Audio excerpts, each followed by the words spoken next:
여기에 모인 여러분들을 주님의 이름으로 축복합니다. 우리 사도신경으로 하나님께 우리 신앙을 고백하시겠습니다. 전능하사 천지를 만드신 하나님 아버지를 내가 믿사오며 그 외아들 우리 주 예수 그리스도를 믿사오니 이는 성령으로 잉태하사 동정녀 마리에게 나시고 본디오 빌라도에게 고난을 받으사 십자가에 못 박혀 죽으시고 장사한 지 사흘 만에 죽은 자 가운데서 다시 살아나시며 하늘에 오르사 전능하신 하나님 우편에 앉아 계시다가 저리로서 산 자와 죽은 자를 심판하러 오시리라. 성령을 믿사오며 거룩한 교회와 성도가 서로 교통하는 것과 죄를 사여 주시는 것과 몸이 다시 사는 것과 영원히 사는 것을 믿사옵나이다. 아멘.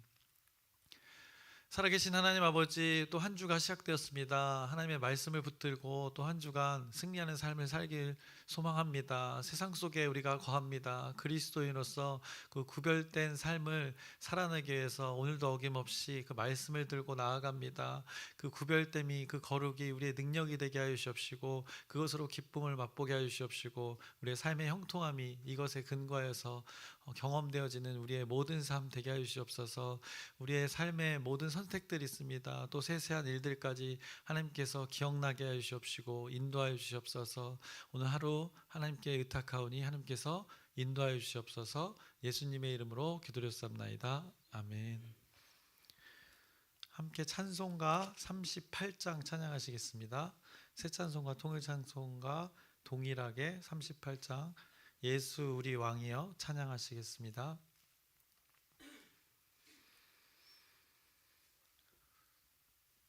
예수 우리 왕이여 이곳에 오셔서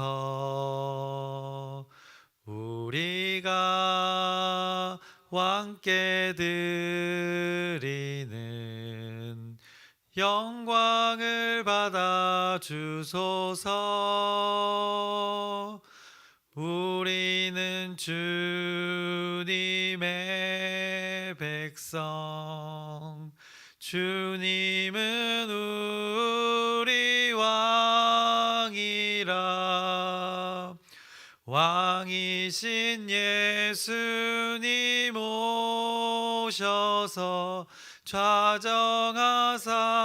다스리소서.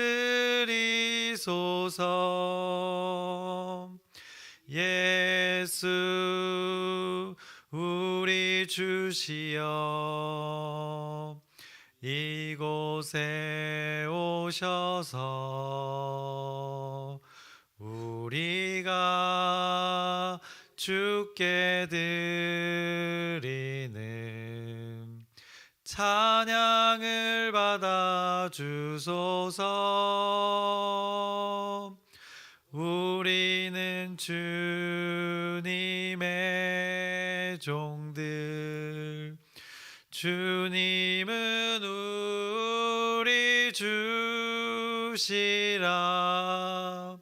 주 대신 예수님 오셔서 이 찬양을 받아 주소서. 아멘. 이제 오늘부터는 이제 다니엘서를 나누려고 합니다.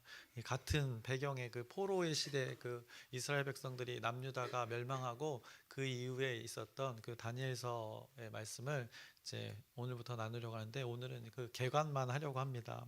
그래서 그동안 나누었던 그 에스라, 느헤미야, 또 에스더 모두 다 배경이 남유다가 망하고 이제 남은 백성들이 포로로 끌려가서 먼 이방 땅에서 살았던 그 배경의 말씀이었습니다. 성경이 이방 땅에서 그 돌아온 자들의 삶도 말씀했었고, 또 이방 땅에서 사는 자들의 삶도 말씀을 했습니다. 그래서 예루살렘으로 돌아왔던 자들, 하나님 믿는 자들 중에 예루살렘으로 돌아왔던 신실한 자들도 있었고, 또 이방 땅에서, 바벨론의 땅에서, 또 페르시아 땅에서 하나님을 믿는, 믿음으로 살아갔던 자, 둘 다 하나님을 믿는 자들의 삶을 우리가 계속해서 나누었습니다. 이런 포로기의 그 유다인들의 삶을 성경이 말하는 그 배경 속에, 이런 배경에 살아가던 또 한 사람이 있었습니다. 더 이 느헤미야, 에스더보다 더 이 먼저의 사람이었습니다. 그게 바로 이 다니엘이었습니다. 그가 언제 살았던 사람인가 하면 성경이 말씀하기를 이 다니엘서 1장 1절의 말씀을 보면 그때 왕의 유다 왕 때의 시기를 알려줍니다. 다니엘서 1장 1절의 말씀, 유다 왕 여호야김이 다스린 지 3년이 되는 해에 바벨론 왕 느부갓네살이 예루살렘에 이르러 성을 에워쌌더니라고 말씀합니다.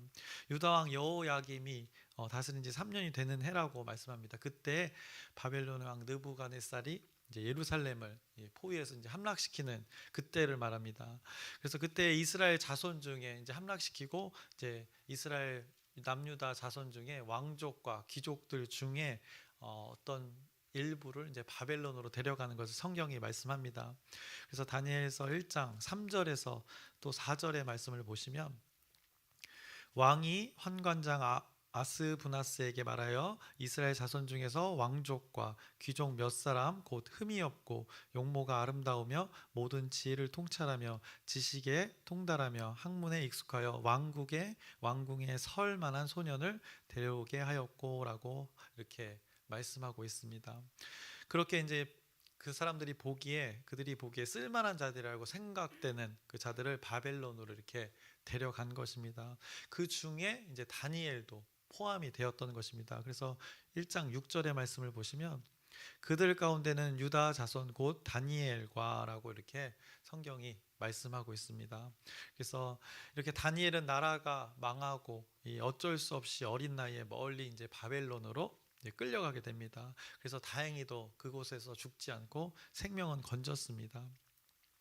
그들은 이 느부갓네살 그 왕은 이렇게 정복을 하고 그들의 일부를 이렇게 데려다가 바벨론의 그 문화의 정책에 따라서 그들을 이제 바벨론식 교육을 그곳에서 가르칩니다. 그래서 바벨론의 문화로 이 전 세계를 이제 제국을 만들어서 지배하려는 그들의 계획이었던 것입니다. 그것의 목적과 목표가 있었습니다.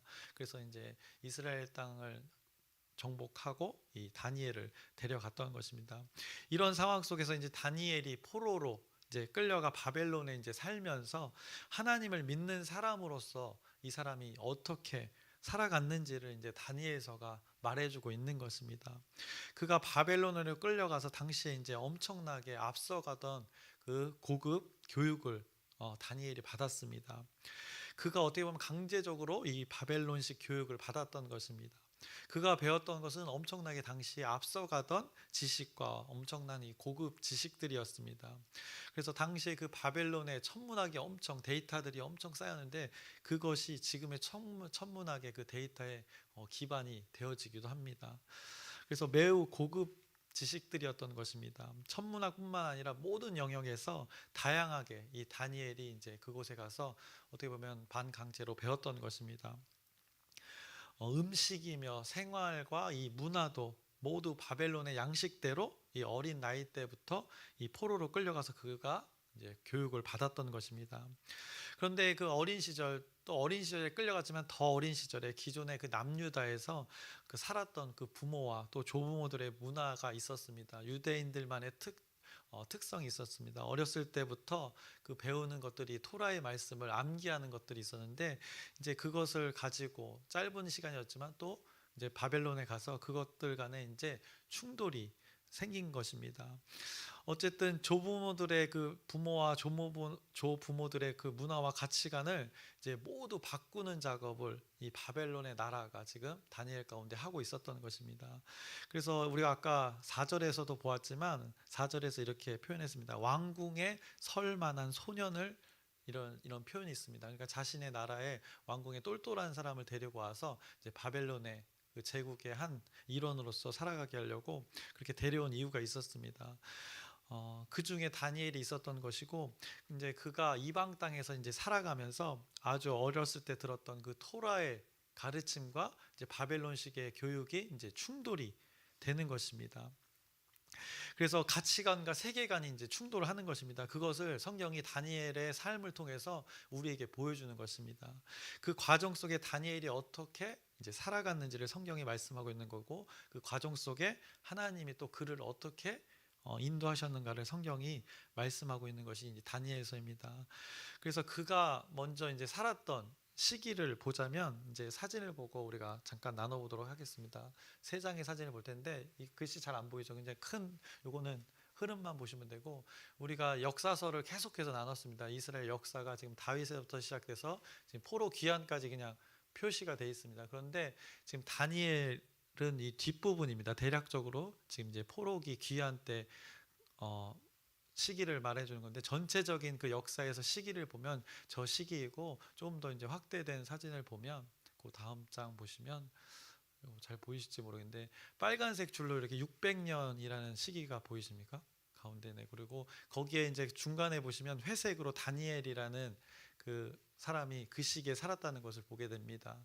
그래서 맨 밑에 그 색깔들은 이제 세계의 정세를 나타내준 그 왕들의 이름들을 거기에 적혀 있고 가운데는 이제 선지자들 하나님의 사람들의 그 이름들이 어느 시기에 활동했는지를 말씀해주고 있는 것입니다. 그래서 또 더 자세한 사진을 하나 보면 그래서 다니엘이 살았던 시기가 이제 여호야김 그 왕 저기 조그맣게 표시되어 있는데 그때부터 그 근처 근방에서 뭐 605년, 610년 그 근처부터 이제 30년 중반까지 이제 그렇게 다니엘이 살아가는 것을 530년까지 다니엘이 살아가는 것을 그 시기를 우리가 이 사진을 통해서 여러분들이 이해하시면 여러분들이 다니엘서를 이해하는 데 도움이 될 것입니다. 그래서 동시대 에스겔에 또 사람이 선지자가 살았던 것. 그래서 하나님께서는 그 두 사람에게 환상을 보여줌으로써 이스라엘 백성들이 어떻게 살아가야 될지 그리고 이 포로 시기가 어떻게 이제 끝난다는 것을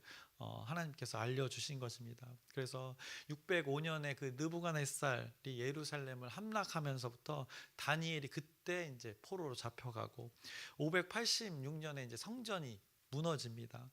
그래서 이제 본격적인 바벨론 70년 포로 시기가 이제 시작이 됩니다.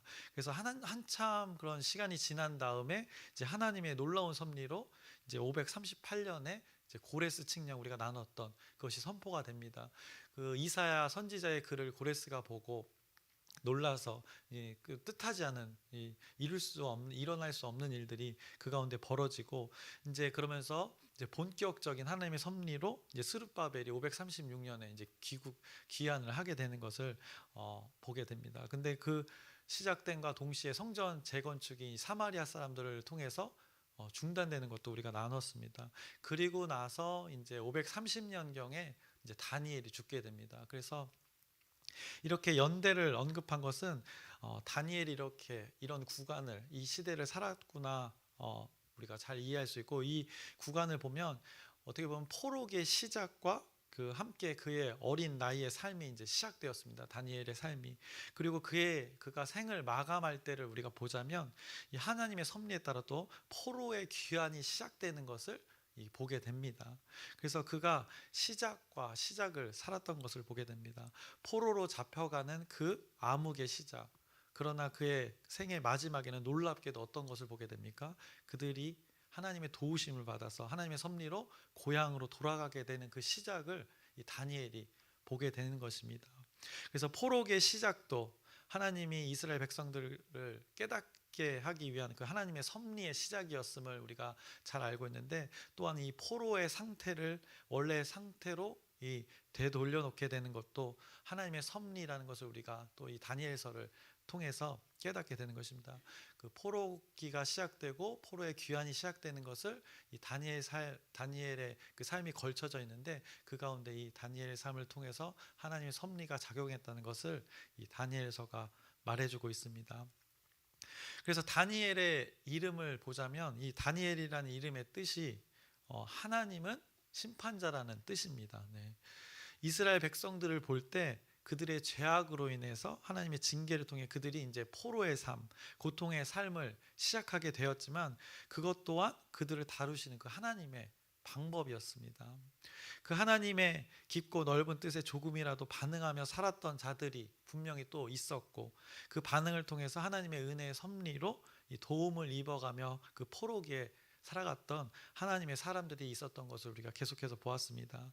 그런 신실한 몇몇 사람들을 통해서 결국에는 그들을 하나님께서는 어떻게 하십니까? 그들을 포로로 잡혀간 상태에서 그들을 다시 이 고향 땅으로 돌려보내시는 이 심판자의 하나님의 모습을 보게 됩니다. 이 모든 것을 판단하고 결정하는 자리에 있는 것이 이 심판자의 자리입니다. 이 심판자가 누구인가를 이 다니엘서가 보여줄 것입니다.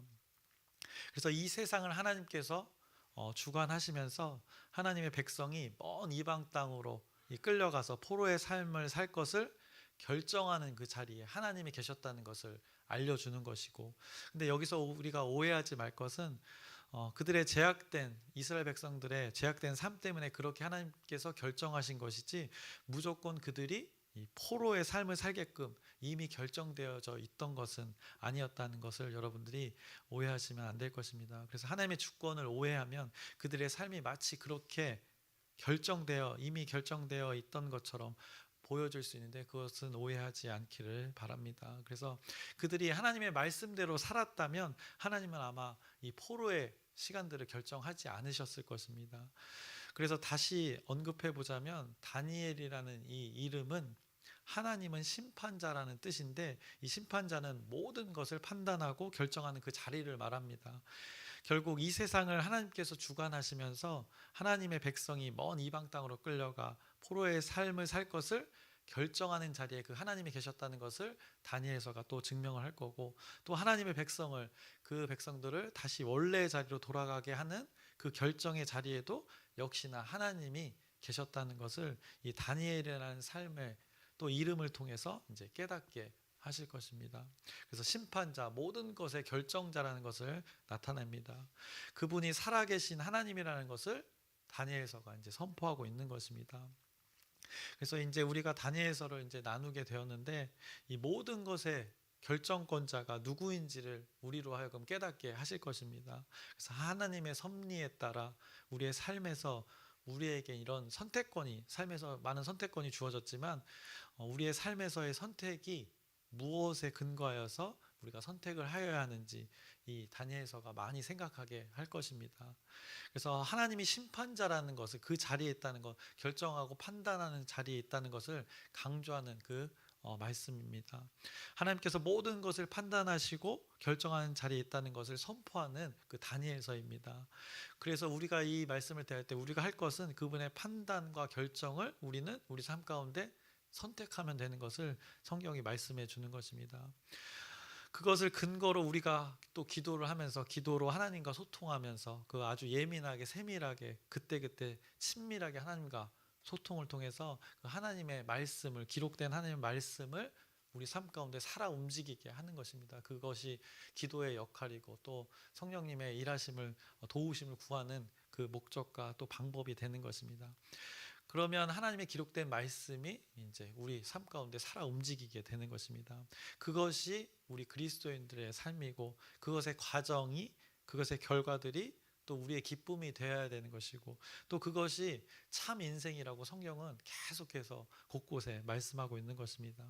그래서 이 과정들을 이 땅에서 살아가는 것이 우리는 그래서 성경에서 말하는 그게 사람의 인생이라고 말하고 있는 것입니다. 우리가 원하는 것을 이뤄가는 것이 인생이 아니라 참 인생이라는 것은 이 하나님의 뜻을 우리가 주어진 시간 속에 하나님의 말씀을 근거로 선택하면서 살아가는 것이 참 인생이라고 성경은 말하고 있는 것입니다. 그래서 말씀대로의 삶이라는 것, 그 하나님을 결정권자로 인정하고 그 하나님의 판단을 신뢰하면서 그것을 그대로 하나님의 말씀대로 따라서 하늘의 뜻을, 그 분명한 하늘의 뜻이 있습니다. 그 하늘의 뜻을 이 땅에 실현해내는 것이 우리의 몫이 아닐까 생각해 봅니다. 그래서 여러분을 오늘 축복하면서 설교를 마치려고 합니다.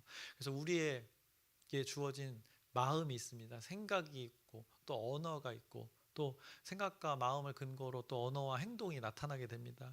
이것이 이 모든 것 가운데 하나님의 판단과 결정에 그것이 우리가 굴복되어져서 하나님의 섭리대로 이것들이 주장되어지는 저와 여러분 그리고 우리 광명중앙 공동체가 되기를 주님의 이름으로 축원합니다. 기도하겠습니다. 살아계신 하나님 아버지, 또 새롭게 하나님의 말씀 다니엘서를 나누게 되었습니다. 이 가운데 하나님의 심판자라는 것을 이름을 통해서도 말씀하시고 또 말씀의 내용을 통해서 또 선포하게 될 텐데 그 결정권자, 모든 것에 판단하고 결정권자가 하나님임을 우리의 삶 가운데 고백하는 우리 순간들 되게 하여 주시옵소서. 이 말씀이 깊이 깨달아져서 우리의 모든 결정과 판단을 하나님께 의탁하는 우리의 삶 되게 하여 주시옵소서. 예수님의 이름으로 기도드렸사옵나이다. 아멘. 하늘에 계신 우리 아버지여, 이름이 거룩히 여김을 받으시오며 나라의 마옵시며 뜻이 하늘에서 이루어진 것 같이 땅에서도 이루어지이다. 오늘날 우리에게 일용할 양식을 주옵시고 우리가 우리에게 죄진 자를 사하여 준 것 같이 우리의 죄를 사하여 주옵시고 우리를 시험에 들게 하지 마옵시며 다만 악에서 구하옵소서. 나라와 권세와 영광이 아버지께 영원히 있사옵나이다. 아멘. 기도 제목 나누고 함께 기도하겠습니다. 우리가 오랜 동안 기도했던 첫 번째 제목입니다. 그래서 우리 영혼 초청주일 다음 돌아오는 주일입니다. 그리고 추수감사 주일입니다. 귀한 영혼들을 우리가 초청해서 또 준비된 말씀으로 선포될 때 하나님의 놀라운 역사가 있을 수 있도록 여러분의 지속된 기도 부탁드립니다. 그리고 목요일 날 수능이 있습니다. 그래서 수험생들을 위해서 떨리지 않고 자신의 능력을 잘 발휘할 수 있는 그 기회 시간이 될 수 있도록 여러분의 또 기도 부탁드립니다. 그리고 아프신 분들 또 되게 많은데 환절기인데 또 이제 겨울이 찾아오는데 이 가운데 잘 건강도 관리하고 유지할 수 있도록 또 회복